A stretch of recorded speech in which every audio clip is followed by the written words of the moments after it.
Nous sommes en guerre maintenant. Nous sommes en guerre contre le diable. Nous avons la guerre contre nos pensées. Nous avons la guerre contre nos émotions. Il y a la guerre contre nos enfants.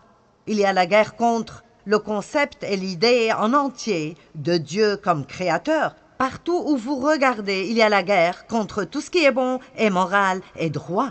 Et une fois de plus, ce ne sont pas les non-croyants qui changeront la situation, ce doit être nous. La vérité est que chacun d'entre nous devrait sortir, chacun dans notre petite partie de la société, et d'être ce que nous déclarons être, et d'agir comme si nous croyons ce que nous disons que nous croyons. Je ne demande à personne d'aller faire une émeute, je vous demande juste de sortir et d'agir comme un chrétien. Nous n'avons pas à nous excuser pour le fait de croire en Dieu. Nous ne devons pas être odieux à ce propos et marcher au bureau chaque jour en priant, en marmonnant et en ayant une attitude religieuse et orgueilleuse, mais nous devons être audacieux dans notre foi. Amen.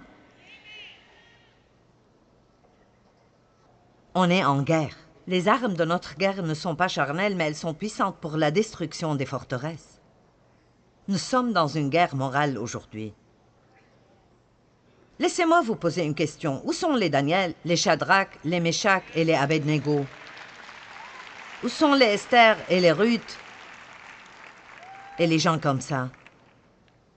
Où sont les Joseph qui iraient en prison plutôt que de compromettre leur moralité? Daniel qui est allé dans la fosse aux lions plutôt que de se prosterner devant un roi méchant. Shadrach, Meshach et Abednego qui sont allés dans la fournaise de feu et ils ne sentaient même pas comme de la fumée. Vous voyez, nous avons peur de passer par des choses, mais la vérité est que les choses par lesquelles nous passons nous rendent plus forts. C'est vrai, elles nous rendent plus forts. C'est pour cela que je ne peux plus dire « Oh, si seulement je n'avais pas subi l'abus de mon père ». Et ça paraît fou pour quelqu'un qui n'a peut-être pas encore eu cette expérience avec Dieu, mais quand j'ai commencé, si seulement je n'avais pas été abusée, eh bien, si j'avais juste eu de meilleurs parents, alors j'aurais pu faire quelque chose. Et j'ai finalement été fatiguée de faire cela, et j'ai regardé la parole de Dieu, et j'ai découvert que je pouvais avoir une bonne vie quand même. Mais même alors, pendant des années, c'était comme, eh bien, si seulement je n'avais pas subi d'abus. Vous savez, s'il n'y avait juste pas ce point difficile là dans ma vie. Et un jour, je disais à quelqu'un, si seulement je n'avais pas subi d'abus. Et c'était presque comme si je ne pouvais plus le dire.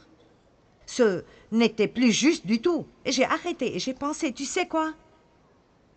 Ça paraît fou, je sais, mais je ne peux même pas dire que je suis désolée. Que ce qui m'est arrivé me soit arrivé, parce que d'une certaine façon, dans le mystère de Dieu, il a tout arrangé pour le bien, et ça a fait de moi qui je suis aujourd'hui.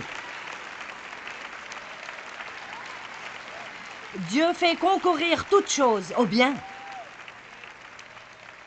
Cette chose n'était pas bonne, elle ne venait pas de Dieu, mais il l'a faite concourir avec les autres choses. Et maintenant, je dis ce que Satan a utilisé pour le mal, Dieu l'a utilisé pour le bien. Et je veux vous dire que la même chose est vraie dans vos vies. Ce que Satan vous a pris, il devra vous le rendre cette fois.